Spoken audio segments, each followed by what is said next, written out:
Bonjour à tous, j'espère que vous allez bien. Moi, ça va super puisque aujourd'hui c'est un grand jour. Je vous fais cette vidéo parce que on est le 4 mars et j'ai enfin reçu, commandé par Amazon sur Amazon. Je viens de recevoir l'édition Deluxe de Final Fantasy VII Rebirth.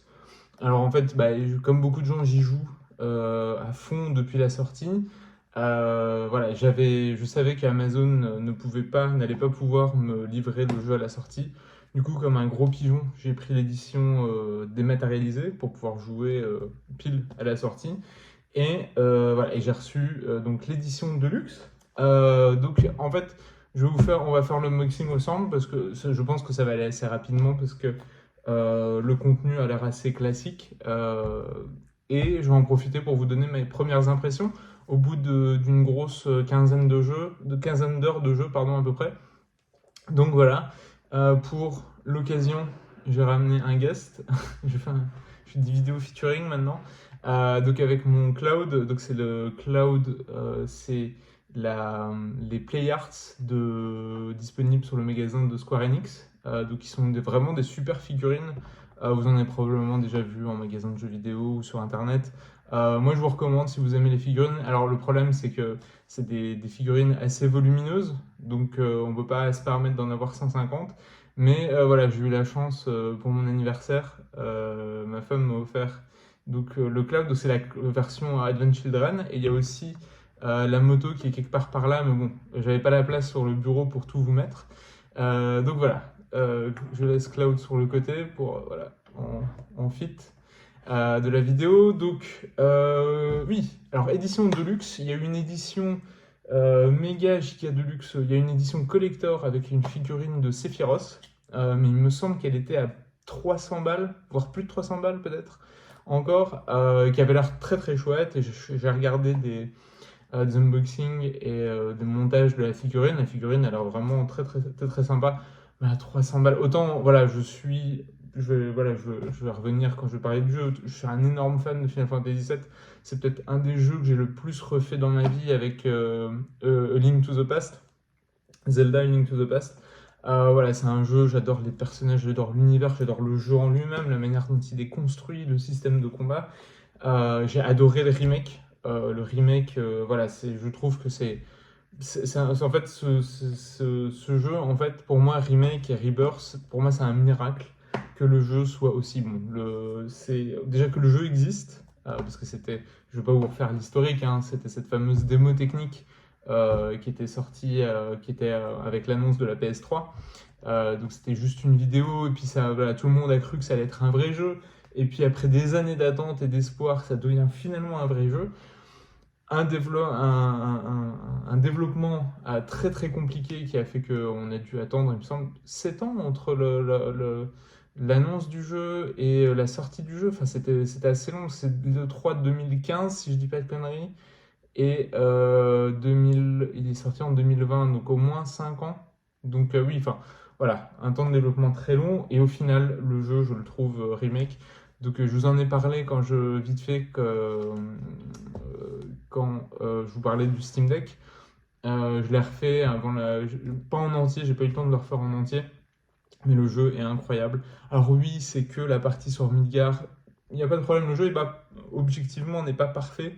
Mais si vous voulez, pour moi, ce que je trouvais génial, c'est qu'il non seulement il recapturait vraiment l'essence de Final Fantasy VII, le plaisir, l'émerveillement qu'on pouvait avoir en découvrant cette ville. Euh, En même temps, voilà, le système de combat, pour moi, je trouve que c'est une merveille. Franchement, alors je sais pas à qui on doit le système de combat, il faudrait que je vois. Mais ce mec est un génie, puisque c'est vraiment pour moi l'alliance parfaite entre tour par tour et temps réel. Il y a à la fois de la stratégie, mais il y a aussi un peu de skill dans l'exécution. Non, franchement, voilà, j'ai adoré le remake. Et voilà, je reviendrai après sur mes impressions sur Rebirth. Mais franchement, on est parti sur un GOTY d'office. Mais voilà, le jeu est incroyable. En fait, bon, voilà, bref. Je vais arrêter de vous saouler avec des paroles. Donc, on avait eu une Deluxe Edition pour Final Fantasy VII Remake à l'époque, donc sur PlayStation 4. Et donc, en fait, ce qui est marrant, c'est que bah, c'est le même au niveau du look. Alors, le boîtier est un peu plus large. Ouais, il est quand même nettement plus large. Mais au niveau du contenu, en théorie, on est sur plus ou moins la même chose. C'est-à-dire qu'à l'époque, on avait eu Steelbook, OST CD et Mini Artbook. Et là, il me semble qu'on est parti sur la même chose, c'est ça. Steelbook. Alors, j'en profite pour vous montrer la boîte en détail. Donc, édition de luxe, Final Fantasy VII Rebirth et l'arrière de la boîte. Donc, avec Steelbook, Artbook, Steelbook, c'est ça, Artbook et mini bande originale sur CD. Oui, on se doute que l'OST, ça sera un extrait des morceaux dispo, puisque il me semble qu'il y a minimum 200, enfin il y a plus de 200 morceaux. L'OST elle a l'air gigantesque. Ça fait, voilà. Comment L'OST a l'air très très impressionnante et très copieuse. Donc évidemment, s'il y a un CD, si c'est sur CD, ça doit être un extrait, mais c'est déjà pas mal. Ce sera chouette d'écouter ça dans la voiture notamment. Bref, donc je vais découvrir ça avec vous parce que j'ai regardé le montage de la figurine, mais exprès je voulais pas me spoiler le plaisir de découvrir le contenu de l'édition de luxe. Donc on a encore c'est très chouette, c'est vraiment très joli, j'aime beaucoup ce boîtier, ce grain. Il y a une espèce de peau de pêche sur la boîte. Donc c'est très, très élégant avec une écriture. Voilà, bon, bah, ça se voit bien, ça brille. Et il me semble, en fait, c'est le même genre de collecteur, j'ai oublié de vérifier parce que je l'ai aussi. Et c'est un peu le même format qu'on avait eu pour les collectors de Kingdom Hearts 3. Square Enix avait fait une collector similaire avec une grosse boîte, un steelbook et un artbook. Il me semble pas qu'il y avait un CD dans l'OST de l'OST de Kingdom Hearts 3, mais à vérifier. Ouf, alors, oui, donc c'est très, très serré à l'intérieur. Donc, on va prendre les choses les unes par une. Donc, le boîtier du jeu, c'est exactement celui que vous avez chez tous vos revendeurs. Il me semble, ouais, c'est exactement le même. À l'arrière, il n'y a pas de mention, il n'y a pas d'étiquette inélégante sur inélégante. Ah si, c'est juste indiqué ne peut être vendu séparément, donc on voit que ça fait partie du collector. Donc je ne vais pas perdre du temps à le déblister, parce que je pense que ceux qui sont intéressés ont probablement déjà tous cette version-là. Et on se doute qu'il y a les deux CD à l'intérieur, à l'intérieur, avec une jaquette réversible pour avoir en fait, il me semble, quelque chose de similaire à ceci, bon, avec un logo un peu plus petit, mais il y a une jaquette réversible. Le Steelbook, donc le Steelbook toujours très très sympa chez Square Enix. Le Steelbook de Remake était incroyable, je vais peut-être vous le ressortir. Très très très chouette. Bon, je vais pas m'attarder, de toute façon je vais faire aucun spoil, hein, ça sert à rien. Déjà parce qu'au bout de 15 heures, j'ai pas forcément vu énormément de choses en termes de scénar. Mais voilà, on va pas s'attarder, ceux qui savent ce qu'on voit ici. Mais c'est très très joli, vraiment magnifique. Je pensais que ça allait être plus dans le style de l'illustration principale, mais c'est sobre, mais c'est très très sympa. J'aime beaucoup, très joli. Steelbook. Ah bah tiens, allez, juste par gourmandise, je vous remontre le steelbook qu'on avait eu parce que vraiment encore, à date, c'est mon steelbook. Je suis pas ultra fan, je sais qu'il y a des gens qui adorent, qui sont ultra fans des steelbooks. Mais alors celui-là, c'est pas forcément ma cam, mais alors celui-là était vraiment divin. Avec un magnifique Sephiroth, tout ce qu'il y a sa gueule. Très très chouette. C'était vraiment très très beau. Hop, donc le jeu, le steelbook. Le petit artbook, très joli. Très joli. Ah, parce que quand on dit mini artbook, j'en ai quelques-uns. Du coup, j'ai celui de mémoire, par exemple, Persona 5 Royal. Je pense à celui-là parce que des fois, il n'y a pas de couverture cartonnée et je trouve que ça fait tout de suite cheap, même si le contenu peut être intéressant. Je trouve que c'est pas ouf en termes, enfin le ressenti en termes qualitatifs, on perd un peu tout de suite. Tandis que même le fait que ce soit un petit format, ça ne me dérange pas. Je sais par exemple Catherine, l'édition collector de Catherine, a un mini artbook, mais à couverture cartonnée, qui est très sympa, qui est très joli. Généralement, les artbooks, je les garde dans ma bibliothèque pour pouvoir les regarder directement. J'aime bien les parcourir. Alors, je par contre, l'artbook, je vais y aller doucement, histoire de pas trop me spoiler. Bon, alors par exemple, on peut se... Ah, c'est très très chouette, il y a des illustrations. Je sais pas si vous aviez vu sur les réseaux sociaux, mais Square Enix avait posté. Donc en fait, on retrouve c'est des illustrations iconiques de Final Fantasy VII qu'on connaît tous, mais refaites avec les graphismes de, enfin en tout cas le charte graphique plutôt de FF7 Remake. Regardez ça, ça c'est incroyable. Alors je n'ose pas trop ouvrir trop violemment l'artbook, mais ouais, c'est vraiment très sympa. Bon, c'est des modèles de personnages en 3D. On a un petit peu d'artwork. J'ose pas trop vous montrer parce que si jamais il y a des gens qui regardent et qui veulent pas se gâcher le plaisir, par exemple, est-ce que je peux vous montrer vite fait? On voit des ennemis, des invocations, les décors. Ah, on a quand même, ouais, voilà. Bah, bon, le Cosmo Canyon, on se doute qu'on va y aller au bout d'un moment dans Final Fantasy VII. Mais là, on a à la fois, on a des illustrations, on a des... Bon, c'est pas énorme, mais c'est plutôt chouette, c'est plutôt bien fait. Ah bah voilà la Costa del Sol. Très sympa. Très sympa avec... ça, c'est de l'artwork. Ça, c'est de l'artwork, exact. Donc, c'est très chouette. On a du décor. On a... voilà. Bon, on va pas s'attarder trop non plus sur le contenu, histoire de pas se spoiler. Et du chocobo, évidemment, parce que les chocobos sont... En fait, c'était le truc que j'avais pas vu venir, mais les chocobos sont vraiment les stars de cet épisode. Et ça me fait ultra plaisir, parce que évidemment, bon, mon pseudo Chocoborg, évidemment, bah, ça vient des chocobos. Voilà. C'était pas très recherché. J'avais à l'époque, j'avais, je sais pas, 13 ou 14 ans, donc fallait pas chercher très loin. J'étais à fond dans Final Fantasy, ça n'a pas énormément changé. Et donc, et on a enfin l'OST. Donc, avec une belle boîte, ça c'est cool, même pas une pochette cartonnée. Voilà, le contenu est limité en termes de quantité, mais chaque objet et c'est bien fini. Ça, en fait, moi j'aime bien, je trouve que c'est une bonne alternative aux énormes collecteurs de 300 € avec des figurines où on n'a plus de place où les mettre de toute façon. Et c'est très bien que ça existe, hein, tant mieux s'il y a des gens qui peuvent les prendre et qui s'éclatent. Moi, je m'éclate à regarder les unboxings, hein, je veux pas faire mais voilà, pour l'entre-deux, je trouve que c'est cool pour les gens qui se suffisent, à qui le... Voilà, c'est un jeu, de toute façon, je sais pas à vous, c'est pas à vous que je vais expliquer le concept de collector, mais c'est un jeu qu'on attend, un univers qui nous parle beaucoup, on a envie d'avoir un petit souvenir, ça permet d'avoir un petit souvenir lié à cet univers, et je trouve ça très cool que Square Enix fasse ce genre de collector. Alors donc avec un beau boîtier plastique, mais c'est pas une pochette cartonnée, donc ça c'est pas mal. Et on a 12 pistes, on a 12 pistes. Donc avec notamment bah, les premiers thèmes, donc ça c'est des thèmes qu'on va entendre assez tôt dans le jeu. Ouais c'est ça. C'est des thèmes, ça correspond, je vois les noms des pistes, ça correspond globalement aux premières zones du jeu.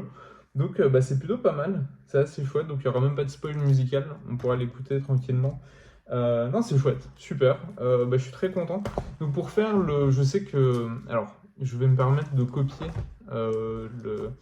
le grand Ryu Gaming, parce que quand il fait des reviews de collector, je sais pas si vous connaissez ses vidéos, mais en fait il jauge le prix, il évalue un peu le prix de la collector pour voir si ça vaut le coup, et je trouve que c'est un excellent moyen de jauger si on en a eu pour son argent. Donc, alors, malheureusement, bah, comme toutes les collectors, enfin surtout en ce moment, les scalpers se sont fait plaisir. Enfin, en tout cas, on voit, j'ai vu qu'elle était sur eBay à 170 €, 200 balles. Franchement, les gars, autant, enfin, moi, j'aurais pas pu la prendre. À 200 balles, je laisse tomber, hein, ça vaut pas le coup. Donc, il me semble, j'ai vérifié, ça m'a coûté 107 euros. 107 € sur Amazon ou 110 €. Donc, ouais, on va partir sur 110. Le jeu coûte 80 balles de base, hors remise, par exemple au champ à la sortie. Il me semble que certains revendeurs, vous pouvez le choper à 60 balles. Prenant le prix officiel 80 balles, on a le steelbook, généralement, bah, ça coûte, ça, on le met à 10 euros, donc 90. L'artbook, bon, c'est un petit artbook entre 10 et 15 euros. Et l'OST, pareil, entre 10 et 15 euros. Donc 30, 90, bah, on s'y retrouve. En fait, c'est ça, je trouve que c'est plutôt. C'est dommage que du coup maintenant elle soit difficilement trouvable et que ça va être. Vous risquez de la trouver uniquement chez des gars qui vont vous la revendre 2 fois le prix. Mais pour le prix, en tout cas qu'elle était vendue en préco, voilà, je trouve que c'est une édition tout à fait qui vaut tout à fait le coup. Et voilà, je suis super content d'avoir pu mettre la main dessus. Et si jamais, voilà, si jamais vous la trouvez encore à ce tarif-là, attendez peut-être encore un peu. Voilà, la folie, là, on est en pleine hype du jeu en plus, donc les gens essayent de profiter de la hype. Attendez un petit peu. Si jamais vous arrivez à le trouver, je trouve que effectivement le prix de vente est tout à fait correct, 110 euros. Si vous arrivez à mettre la main dessus pour ce prix-là, franchement, et que vous êtes évidemment fan, mais bon, ça, je pense que voilà, si vous envisagez l'achat, c'est que vous êtes concerné. Je trouve que on en a pour son argent. C'est une belle édition et j'aime beaucoup le fait que ce soit on soit sur la même lignée, le même type de boîte, le même format. Donc dans la collection, ça rendra sur les étagères, ça rendra très très bien. Donc ça c'est très chouette. Je vais juste prendre quelques minutes du coup pour vous donner mon avis sur mes premières sortes de jeux. Donc il y a une quinzaine d'heures de jeu à peu près. Bah, franchement, c'est la claque. J'ai essayé, donc voilà, je vous ai dit, j'ai adoré Final Fantasy VII Remake. Évidemment, voilà, comme tout le monde, des limites. Voilà, c'est vrai que bon, même s'il y a énormément de taf qui a été fait, allonger, c'était déjà extraordinaire de pouvoir allonger une intro de 5 heures sur un jeu complet de entre 40 60 heures, voire plus si vous voulez le faire à 100% avec le platine, etc. Évidemment, il y avait des longueurs. Évidemment, enfin voilà, il y a une limite. Quand on rallonge la sauce, voilà, forcément, il y a des moments où ça sent plus que d'autres. Mais globalement, enfin, franchement, c'est un jeu que j'adore. Je suis pas du tout, c'est pas du tout un jugement objectif, mais vraiment, ça m'a transporté. L'OST, que dire, ne serait-ce que le travail de l'OST sur ces jeux-là. Donc c'est Amauzu, j'ai peur de dire mal le nom, mais le travail que ce gars a fait sur les pistes, les pistes originales. Alors là, il me semble qu'il y a enfin, ils sont déjà, je pense que déjà de base, ils étaient plus que, c'était pas que lui, mais là, il y a vraiment une grosse team de compositeurs pour cette version Rebirth, mais toujours la même approche, c'est-à-dire de revisiter, mais toujours avec une intelligence et un goût.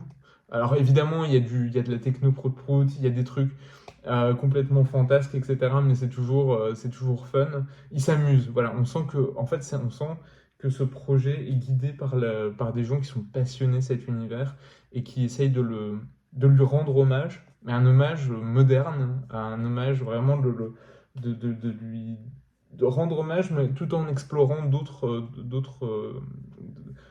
dimensions, d'autres possibilités. Et donc, pour vraiment parler de Rebirth en tant que tel, quand on est fan, moi j'avais un peu coupé. En gros, moi le dernier trailer que j'avais vu, c'était celui des Game Awards, il me semble, de l'année dernière. Donc ça faisait quand même un moment que j'avais fait un peu le blackout. Je suis pas spécialement effrayé par les spoilers, mais il me semblait, j'avais l'impression que Square Enix balançait au niveau de la com les images, et j'avais pas envie de trop en divulguer, me gâcher la surprise. Et j'avais pas fait la démo. J'avais juste à peine lancé la démo, mais finalement j'ai changé d'avis et je suis pas voulu aller jusqu'au bout. Et comment? Et donc, en fait, quand on est fan de Final Fantasy VII et de remake par extension, évidemment, on se posait, moi, enfin, en tout cas, moi, je me posais surtout des questions sur le scénario, sur où est-ce qu'ils vont emmener les personnages, qu'est-ce qu'ils vont faire de ce. Voilà, je veux pas, encore une fois, on va pas spoiler, et je ferai sans aucun doute une grosse vidéo pour revenir sur le jeu, mes impressions, etc., sur le scénario et tout. Je ferai une vidéo où je me permettrai d'y aller comme un sagouin au niveau des spoils. Mais je pense que en tout cas, moi, j'étais surtout focalisé sur l'univers, l'histoire, les personnages. Et en fait, j'avais complètement presque zappé, même si ça peut paraître bizarre, l'aspect RPG en fait du jeu, l'aspect open world, l'aspect aventure, l'aspect jeu, finalement le jeu qu'il allait avoir derrière. Et je m'attendais pas à ce que ça soit aussi, aussi touffu, enfin aussi dense. Le jeu est énorme. Il y a en fait, enfin en gros, le jeu va alterner entre la construction du jeu, en tout cas de ce que je comprends pour l'instant, c'est que le jeu va alterner entre des zones très ouvertes où en gros vous allez avoir pas mal de quêtes annexes, pas mal de choses différentes à faire. Euh, comment que ce soit de l'exploration, donc globalement l'exploration, des chasses, les courses de, enfin comment la capture de chocobo. Oui, c'est ça, la capture de chocobo. Vous avez aussi les mogs à retrouver. Vous avez les sources de matériel, les sources de mako à trouver. Il y a toute une partie exploration de la carte qui en fait fonctionne plutôt bien puisque en fait c'est un système de carottes permanente puisque en fait vous allez débloquer. Si on prend par exemple euh, en fait, donc vous avez des invocations, et comme dans Remake, ces invocations, vous devez les battre dans des combats, dans un espèce de zone de combat virtuelle. Vous devez affronter les invocations pour pouvoir les maîtriser. Là, en fait, ils ont rajouté, pour vous rajouter une carotte et vous pousser à explorer, c'est-à-dire que plus vous explorez certains endroits, il y a des endroits spécifiques que vous allez pouvoir explorer qui vont vous rendre les combats un tout petit peu plus simples. Parce que sinon, je peux vous dire que la première fois que vous frottez une invocation, vous allez vous faire dégommer. Et si donc, vous voulez vous faciliter la tâche, eh ben, explorez donc un peu la carte. Et en fait, tout fonctionne entre un système de carottes comme ça pour vous pousser à explorer. En plus, enfin, vous allez être systématiquement récompensé, que ce soit par des bonus, de l'XP évidemment, des items, etc. Et aussi, et ça c'est un truc qui me plaît beaucoup en tant que fan de Final Fantasy VII, vous avez énormément de trivia sur l'univers. Alors il y a des personnages annexes qui ont été ajoutés, mais vous avez des informations concrètes sur l'histoire de l'endroit où vous êtes, par exemple. Alors, je pense que pour des gens, ça ne va pas spécialement les intéresser, mais moi, perso, j'étais super content d'avoir petits bouts de lore en plus, ces petits morceaux de lore en plus, qui sont toujours sympas à explorer. Et voilà, la musique toujours au top, le système de combat, ça c'est vraiment, ils ont vraiment, en fait, ils ont pris l'excellente base qu'ils avaient sur Remake et ils ont tout enrichi, en fait. Peut-être qu'il y a des gens, du coup, qui vont préférer ce côté un peu, plus linéaire et plus sec de Remake, parce qu'il y avait des quêtes annexes, mais il y en avait beaucoup moins que là, il y en a dans Rebirth. Mais alors, si vous aimez les jeux un peu touffus, que vous aimez vos RPG un peu bien denses, et que vous aimez vous perdre vraiment dans vos RPG, laissez-moi vous dire que c'est pas juste un c'est pas juste un bon remake de FF, c'est pas juste une bonne suite à FF Remake. Non, c'est un bon, en tout cas, encore une fois, les impressions que j'ai, c'est qu'on est sur un excellent, un très grand JRPG, tout simplement en fait. Euh, Évidemment, pour l'apprécier à sa juste mesure, faut avoir fait ses devoirs, faire au moins FF7 Remake, parce que sinon, vous allez être largué. D'accord, il y a un résumé de 3 minutes, mais voilà, les références aux personnages annexes, les références à l'histoire, les relations entre les personnages, l'affection que vous pouvez avoir avec les personnages, vous n'allez pas du tout avoir le même attachement émotionnel si vous attachez directement. Ce serait gâché, ce serait vraiment gâché d'attaquer direct par Rebirth. En plus, le remake est excellent, donc enfin, voilà. Aucune excuse pour pas faire ses devoirs avant de commencer Rebirth. Mais voilà, en fait, c'est une excellente base, a été tout ce qui a pu être amélioré, tout ce qui a pu être étoffé a été étoffé. Pour l'instant, je me régale. En fait, pour l'instant, et ça, je m'y attendais pas. En fait, les seules critiques, pinaillage, pinaillage, que je pourrais émettre jusqu'à présent, c'est au niveau technique. Voilà, je profite de cette vidéo pour, si vous tombez par hasard sur cette vidéo, que vous n'avez pas encore lancé FF7 Rebirth et que vous êtes encore là au bout de 24 minutes 30, faites le jeu en mode performance, c'est-à-dire en mode pour avoir les meilleurs graphismes, pour avoir la résolution en 4K. Moi, je suis un fervent partisan de jouer en 60 et avoir la meilleure fluidité possible, quitte à gratter sur les graphismes. Mais là, le problème, c'est qu'il y a aussi un mode fluidité, mais on perd beaucoup trop. Par rapport au mode 4K, les graphismes sont vraiment baveux, c'est pas très élégant, on perd quand même, je trouve. Et pourtant, je suis pas vraiment. Alors, j'aime beaucoup, évidemment, j'aime les beaux jeux, mais je mets pas forcément ça en numéro un de mes priorités. Et j'ai tendance à privilégier la fluidité au graphisme. Mais là, je trouve qu'on perd beaucoup trop et le jeu, quand il a des passages, voilà, certaines textures sont pas forcément élégantes, etc. On sent que le fait que ça soit sur un- le côté monde ouvert, on perd aussi en qualité graphique aussi. Je pense que ça n'a pas été forcément été évident pour eux de gérer tous ces aspects-là. Mais faites-le vraiment en mode euh, graphisme, puisque, enfin voilà, histoire de vraiment profiter de la beauté des modèles des personnages, du rendu des persos, des décors, etc. Vraiment pour en prendre plein la gueule au maximum. J'espère qu'à l'avenir, on aura un espèce de compromis, par exemple un mode 40 FPS, car ouais, c'est ça, ce serait déjà énorme, avec une perte graphique qui soit un peu plus réduite. Mais en attendant, moi, ma recommandation, c'est de le faire en mode, en mode graphique. Voilà. Donc, on se régale encore une fois, mais quelle année de fou 2024. C'est-à-dire qu'on n'a pas le temps de terminer un chef-d'œuvre qu'il y a un out qui se pointe. J'ai dû mettre Persona 3 Reload en pause au bout d'une quarantaine d'heures. Mais voilà, je reviens. Mais là, le jeu voilà, ce Rebirth, c'est tellement bon que je pouvais pas faire autrement. Je voulais absolument le faire à sa sortie. Et voilà, donc encore une fois, donc très bonne édition. Merci Square Enix pour cette très belle édition collector. Enfin, merci Square Enix. C'est moi qui l'ai payé avec mes sous, hein. Mais je trouve que c'est du bon boulot de la part de Square Enix d'avoir sorti une très belle édition de luxe. J'espère qu'on aura la même pour la dernière partie de la trilogie. Et voilà, donc si vous la trouvez à ce prix-là, je vous la recommande. Ne cédez pas, mais sinon, ne cédez pas au scalper. Attendez, avec un peu de chance, peut-être un jour, vous pourrez retomber dessus à un prix correct. Merci encore une fois d'avoir pris le temps de regarder cette vidéo. Voilà, n'hésitez, si vous avez des questions sur le jeu, sur l'édition collector, l'édition de luxe, n'hésitez pas.